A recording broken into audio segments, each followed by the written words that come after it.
Good evening mga kasiloy. Here are the day's hottest stories in tonight's edition of Cebu Daily Newscast. For our top story, an industrial robot grabbed and crushed a worker to death at a vegetable packaging plant in South Korea. Police said Thursday as they investigated whether the machine was defective or improperly designed. Police said early evidence suggests that human error was more likely to blame rather than problems with the machine itself.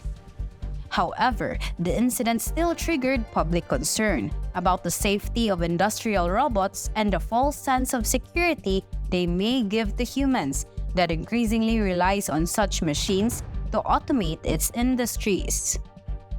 Police in the southern country of Gosong said the man died of head and chest injuries Tuesday evening after he was snatched and pressed against a conveyor belt by the machine's robotic arms.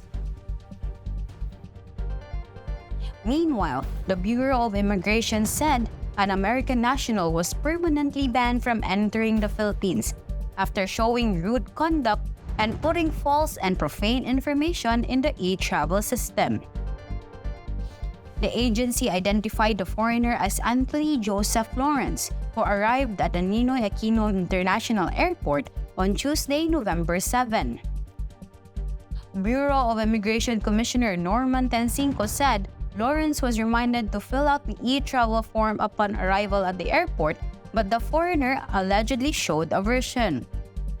The foreigner also allegedly angrily tossed his passport and mobile phone to an immigration officer.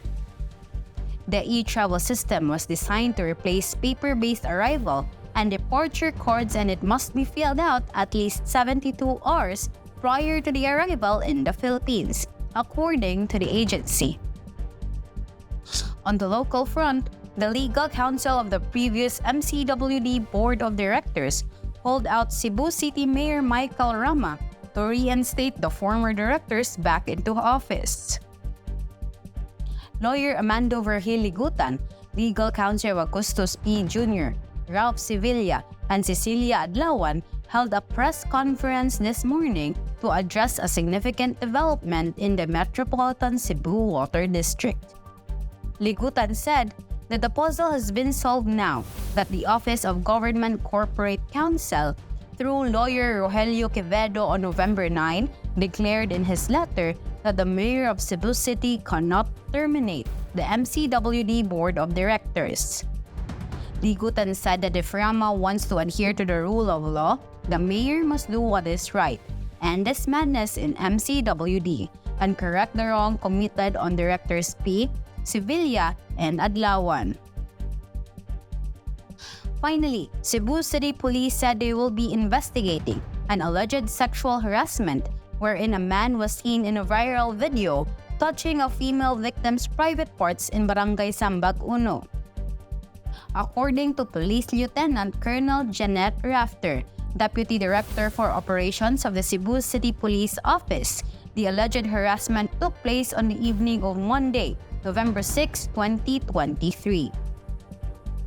A CCTV footage shows the moment a man wearing a blue shirt and black pair of shorts approached a woman walking along Erhelio Street. The man allegedly asked his victim if she knew of any boarding house in the area before he touched her inappropriately and ran away. Those are today's hottest news, mga kasiloy. You can get the full story by visiting our page at cdn.ph or by following us on social media at CDN Digital. This has been Jessa Moho, wishing you a safe and enjoyable Friday evening. Amping mga kasiloy!